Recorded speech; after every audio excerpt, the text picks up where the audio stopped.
Olá, amigo, amiga do canal Redemptores Mater. É com muita alegria que o recebemos aqui. Seja muito bem-vindo, muito bem-vinda.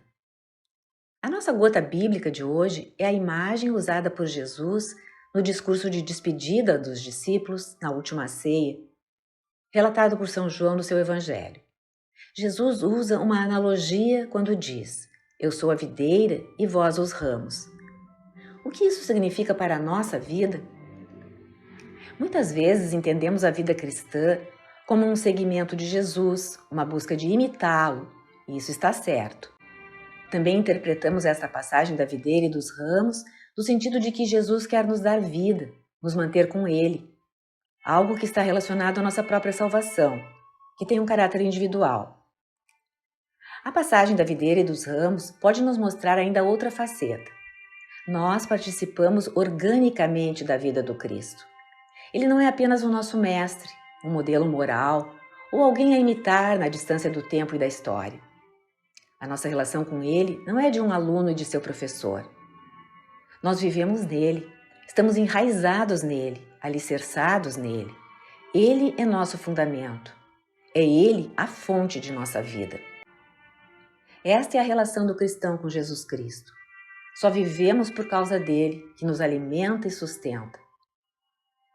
Precisamos estar enxertados nele e nossa vida vem da vida dele, como a do ramo vem da seiva da videira. Jesus Cristo nos alimenta pelos sacramentos que nos deixou, justamente para poder estar em nós. Se bastassem os ensinamentos de Jesus, deveríamos ouvir homilias, fazer cursos, ter aulas de teologia. Na espiritualidade católica, no entanto, precisamos dos sacramentos, porque são os instrumentos por meio dos quais permanecemos enxertados na vida de Cristo. São os meios pelos quais Ele vive sua vida em nós. É isso que significam o batismo, o matrimônio, a confirmação, a Eucaristia. A vida cristã é esta, viver em Cristo. Jesus quer viver sua vida em nós, em você. Ele quer que a seiva da videira, que é Ele, passe para nós. Deseja que a sua vida flua através de mim, através de você. De modo que Ele entrega a sua vida neste mundo, ainda hoje, através de nós aos outros. Não se trata de participar da igreja para ouvir histórias sobre alguém que viveu no século I, Jesus, ou ouvir sobre bons exemplos morais contados há muito tempo, que podemos ou devemos seguir. Usando uma linguagem bem atual, essas histórias da vida de Jesus, narradas nos evangelhos, são histórias da vida da verdadeira videira. São os templates em que nos inserimos para vivermos nossa vida agora. O que são os templates? O termo diz respeito às mídias sociais. Templates são modelos, moldes pré-prontos para colocarmos a mensagem que queremos transmitir. Trazem neles muitos elementos, figuras, textos, e neles colocamos as imagens que desejamos e os textos que escrevemos. Por estarem pré-prontos, nos dão mais agilidade nos nossos designs, nas nossas comunicações, mais resultado com muito menos esforço e de um modo atraente.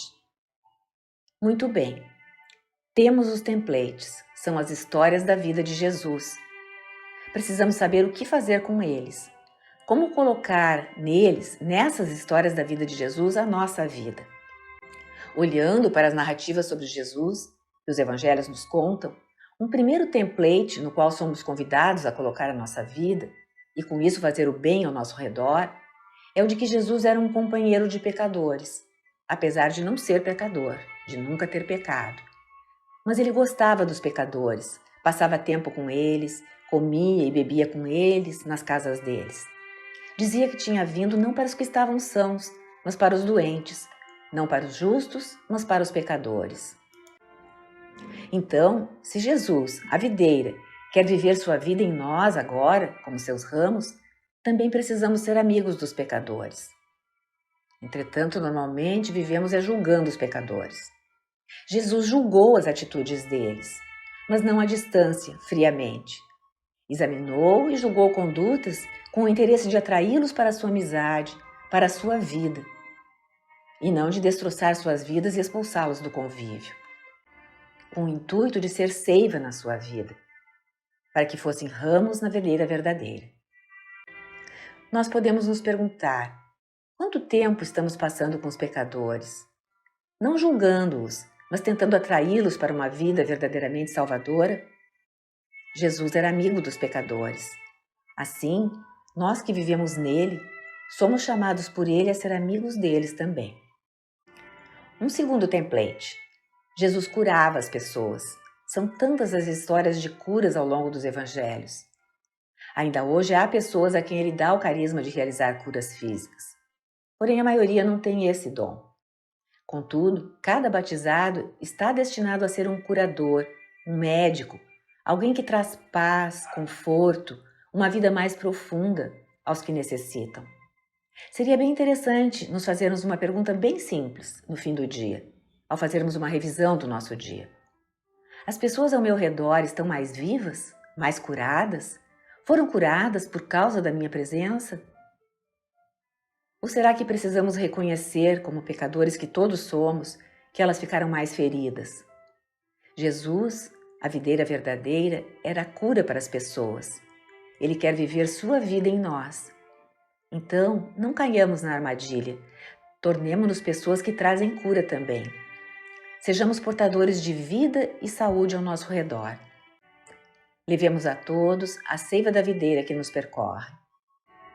Um terceiro template da vida de Jesus é o do Cristo pregador.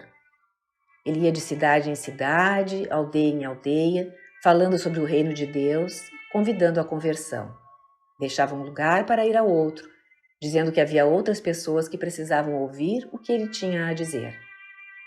Da mesma forma, todo batizado, em quem Jesus deseja viver hoje a sua vida, deve ser um pregador.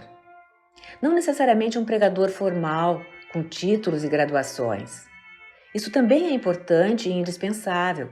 A igreja precisa de catequistas, teólogos, mestres. Mas cada batizado é chamado a ser alguém que leva a verdade sobre o reino de Deus, alguém que fala sobre Jesus Cristo aos outros, porque é apaixonado por ele, porque o encontrou e foi tocado por ele, porque o deixa viver sua santíssima vida em si hoje e quer para todos a mesma alegria, a mesma felicidade. Neste campo, a pergunta que podemos nos fazer ao fim do dia seria: as pessoas aprenderam mais sobre Jesus e seu reino hoje através de mim? Eu falei da fé, ensinei a fé de alguma forma, não de um modo opressor e intimidador? Ou mergulhei na norma politicamente correta da sociedade de hoje, de relegar esses assuntos à vida privada, de calar sobre eles diante dos outros? Estarei deixando Cristo viver sua vida em mim se privatizo a minha fé, a minha religião? Se só a vivo para mim mesmo, ou na igreja, ou em casa, e não no mundo onde estou? Esta pergunta é outro teste para nós. Por último, pensemos no template do sofrimento. Todas as pessoas sofrem. Como cada um de nós vive o sofrimento? Apenas o consideramos má sorte, um caminho da vida humana, algo a que estamos presos fisicamente, emocionalmente, psiquicamente? Pensamos que fomos abandonados? Jesus quer viver sua vida em nós e sua vida passou pelo sofrimento, a cruz e a morte, por meio dos quais nos redimiu, salvou o mundo. Hoje está vivendo sua vida, sua cruz em nós, em nossos sofrimentos, em qualquer nível que seja, de modo que o nosso sofrimento, mesmo que não possamos compreender inteiramente esta realidade, está contribuindo para a salvação do mundo. Não é um sofrimento inútil. João Paulo II atingiu profundamente a compreensão da realidade do sofrimento. Dizia: nunca perca a oportunidade quando você sofre. Isso não é masoquismo. Significa não perder a oportunidade de interpretar nosso sofrimento como uma participação no sofrimento salvador de Cristo. Em resumo, a frase que tanto repetimos: Jesus quer viver sua vida em nós. Somos os ramos e Ele é a videira. Sua vida está em nós. Olhemos para esta imagem que Ele mesmo nos apresentou e, através dela, procuremos compreender toda a nossa vida. A chave de interpretação é esta: Jesus quer viver sua vida em você hoje. O Senhor esteja convosco, Ele está no meio de nós. Peço por você, a sua vida, a sua família, dando muitas alegrias vindas do céu, que se manifestem também na sua vida, na vida terrena. Em nome do Pai, do Filho e do Espírito Santo. Amém. Obrigada por ter acompanhado esta postagem. Se você gostou, clique seu like, inscreva-se no canal e acione o sininho para ser notificado de outras publicações.